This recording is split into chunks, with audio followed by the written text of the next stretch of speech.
job. I said, well, just send me back to Dallas. I said, I don't even want to be over here.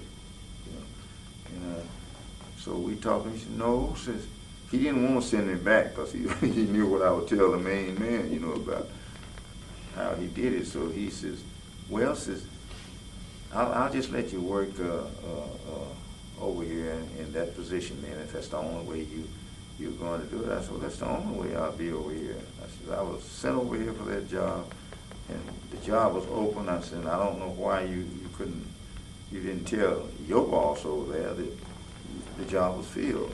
He said, well, it's not filled. He said, well, it's either filled or it's not, you know. so, but anyway, he went on and let me work on it. He told this other guy that was working there, Old Street, he said, now, you'll be working under Mr. Reed here. He said, but I want you to teach him everything that you know about us. And he says he's the type of person that wants to do it on his own. So you just kind of assist him in it. The guy says, okay. So we went on out and we got into it. The truck, while we take the truck to have it serviced and pick up our fuel and all this kind of stuff and other supplies. The guy that was in charge there, he didn't want to approach me. He wanted to give it all the material and tell the other guy there, because I guess he'd been used to it, but I told him, I said, well, you might as well get used to me. I said, you're going to have to, I said, I'm the one that's in charge here. I said, he's no longer in charge. He looked kind of funny there. I said, so that paperwork, I said, instead of passing it, I said, I would like you to bring it around here and I'll sign it. And so he did. I could tell he didn't like it too well. Well, I didn't like it too well, him passing it to someone else. And you're the boss. Yeah, and I was in charge over there. And I wanted to go back to Dallas anyway, really and truly. But so we got that ironed out and everything started working. And then they had the guy that I was the assistant foreman to over there was a guy by the name of Duckworth. He was out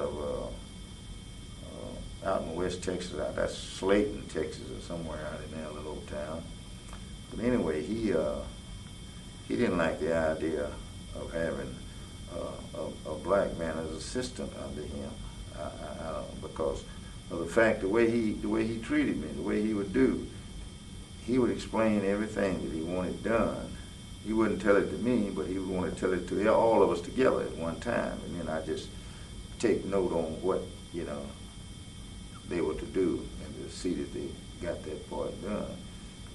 And then as soon as I would leave and go to do routings about the other material and the boxcars and things that we'd already sent off, to where I could get sent or make him a copy out as to the work and the hours and all this kind of stuff that was done. Well, then when I'd get back every year, I'd have sometimes 2 or 3 cars that needed to be nailed up. We were putting grain doors, and it was hauling grain back during that time.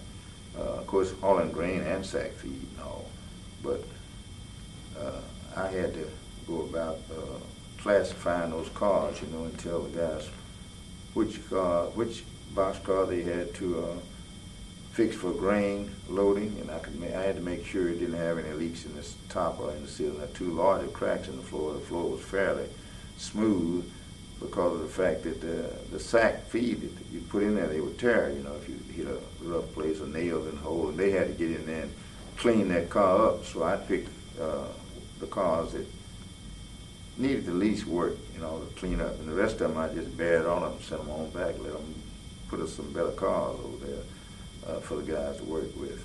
And then when I'd get all that done, well, then I had to go across town over to the big office over there and get the routing on where they had sent those cars to, So I worked. I worked like that for a long time, and I was here in Commerce. We had Saturday and Sunday off most of the time, so I'd come on back to Commerce here. And one of those I think I was on vacation from that job for a while, and that's when I got a chance to see Mr. Joe Haley over here, the train master, because I wanted something. I always wanted in the train department. I made several attempts of trying to go to work for the Santa Fe as a trainman, and they said that I was doing a good job, and and they said, well, see, you're making plenty of money where you are now. When we hire people, we hire them for specific jobs, and you're doing a good job at that with Western Wind Inspection Bureau. I said, yeah, but it's still not what I would like to do. I said, I feel that I can move up a little better in life, make more money, and probably make you all more money if I were in a different position. I said, I can't grow here. I said, as far as I can go, and that's assistant foreman. I said, I would like to get move further than that. Well, you're doing such a good job. I don't know how we could replace you. And I said then, I said, well, now if I were to die, I said, what's going on? He said, well, let's not hope nothing drastic like that would happen. I said, well, I said, just, I said, a lot of times things like that is just to keep a person in the location that they're in. I said, I don't choose to just be in one place forever. I want to where that I can grow to my potentials. I said, that's what I feel is my potential. I said, I want money like you. But anyway, we finally went to talk to Joe Haley, and after Santa Fe wouldn't let me move up or let me change services. So after talking to Mr. Haley there a long time, he got to looking at some of my credentials and the things, and his straight called in to see where I was working and what I had done and all this kind of stuff. Well, he told me, he said, yes. I said, I want a person like you. He said, yeah. He says, and I'll hire you first chance I get. He said, well, right now I don't have an opening. He said, but you continue to work where you're working at, and as soon as I get an opening, he said, I'll let you in. So he called me one day there after 3 or 4 months rolled by. He told me, he said, well, I have a job in Fort Worth for you. And of course, I was already working in Fort Worth, and I didn't let on. So he says, I'll let you start out as a yardman, which is a switchman.